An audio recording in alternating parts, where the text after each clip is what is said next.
নমস্কাৰ বন্ধুসকল আজি মই মোৰ ইউটিউব চেনেলৰ জৰিয়তে আপোনালোকৰ সন্মুখত লাইভ আহিছোঁ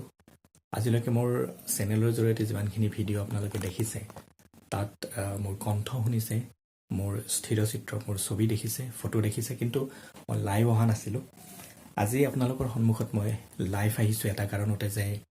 আপোনালোকৰ বহুতে হয়তো জানে বা বহুতে নাজানে যে মই ফেচবুকৰ জৰিয়তে কবিতা চৰ্চা কৰোঁ কবিতা লিখোঁ মোৰ কবিতা অসমৰ বিভিন্ন ফেচবুক কবিতা চৰ্চা গোটৰ জৰিয়তে প্ৰকাশিত হৈ আছে স্থানীয় দুই এখন আলোচনীৰ পাততো প্ৰকাশ পাইছে লগতে কিছুমান বাতৰি কাকত দুই এখন বাতৰি কাকত আৰু লগতে আমাৰ ৱেবছাইট আলোচনী ৱেব আলোচনী যিখিনি আছে তাৰ জৰিয়তেও দুই এটাকে প্ৰকাশ পাই আছে আৰু এই যিখিনি কবিতা সেই কবিতাখিনিৰ কিছু নিৰ্বাচিত কবিতাৰে মোৰ আজি প্ৰথমখন কবিতা সংকলন প্ৰকাশ পাইছে আৰু এয়া সম্ভৱ হৈছে একমাত্ৰ অসমীয়া কবিতা চৰ্চা গোটৰ প্ৰশাসক শ্ৰদ্ধাৰ আমিনুৰ ৰহমান ছাৰৰ কষ্টৰ কাৰণে তেখেতৰ সপোন বাস্তৱ আঁচনি 100+ সপোন বাস্তৱ আঁচনিৰ অধীনত নগাঁৱৰ আনন্দ প্ৰকাশৰ হৈ আমিনুৰ ৰহমান দাদাই মোৰ কবিতা পুথিখন প্ৰকাশ কৰিছে আৰু এয়া চাওক এইখন কাচিয়লি হাঁহি আপোনাৰ এয়া মোৰ বেকগ্ৰাউণ্ড মোৰ নিজৰ ফটো আছে আৰু বন্ধুসকল এই গ্ৰন্থখনত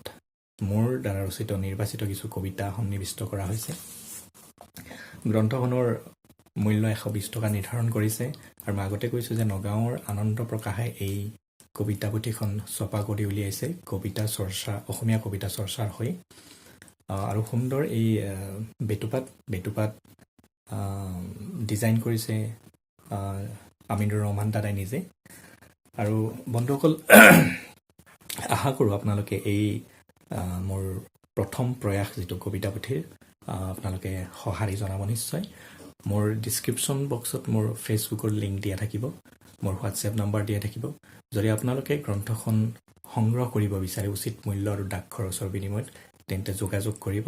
আপোনালোকৰ সহায় সহযোগ সঁহাৰি পাম বুলি আশা ৰাখিলোঁ আৰু আশা ৰাখিছোঁ যে আপোনালোকে যদি উৎসাহিত কৰে কিতাপখনৰ প্ৰতি গ্ৰন্থখনৰ প্ৰতি যদি সঁহাৰি দিয়ে তেন্তে ইয়াৰ পিছত আকৌ মই নতুন গ্ৰন্থ প্ৰকাশৰ যোজা চলাব পাৰিম দুগুণ উৎসাহেৰে তো বন্ধুসকল আপোনালোকে কিতাপখন পঢ়িব গ্ৰন্থখন পঢ়িব মোৰ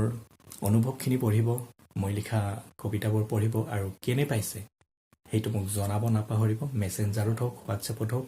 আৰু আপোনালোকে কবিতা পুথিখনৰ কাৰণে যোগাযোগ কৰিব বুলি আশা ৰাখিলোঁ ভিডিঅ'টো দীঘলীয়া নকৰোঁ কিন্তু আজি মোৰ কাৰণে এটা সঁচাকৈয়ে খুব গুৰুত্বপূৰ্ণ দিন বন্ধুসকল এই কিতাপখনৰ প্ৰথম প্ৰকাশ হ'ল 3 জানুৱাৰী 2020 চন আৰু যদি আপোনালোকৰ সঁহাৰি পাওঁ নিশ্চয় ইয়াৰ পিছত আকৌ প্ৰকাশ কৰি উলিয়াবলৈ সাহস কৰিম একেখন কিতাপকে যদি আপোনালোকে সহায় সহযোগ আগবঢ়ায় আৰু কবিতা পুথিখনত মই প্ৰায় 45টামান কবিতা সন্নিৱিষ্ট কৰা হৈছে বিভিন্ন সময়ত লিখা হওক বা বিভিন্ন বিষয়বস্তুক লৈ লিখা হওক গতিকে চাবচোন আপোনালোকে পঢ়ি পেলাই কেনেকুৱা পায় আৰু জনাব নাপাহৰিব কেনেকুৱা পাইছে তো বন্ধুসকল আশা ৰাখিছোঁ আপোনালোকে মোৰ ইউটিউব চেনেলটো ছাবস্ক্ৰাইব কৰিছে যদি ভিডিঅ'বোৰ ভাল পায় তেন্তে লাইক কৰিব আৰু যদি ভাবে শ্বেয়াৰ কৰিবলগীয়া হয় তেন্তে শ্বেয়াৰ কৰিব আৰু ছাবস্ক্ৰাইব কৰি মোৰ চেনেলটোক আগবাঢ়ি যোৱাত সহায় নিশ্চয় কৰিব আজিলৈকে ইমানেই ধন্যবাদ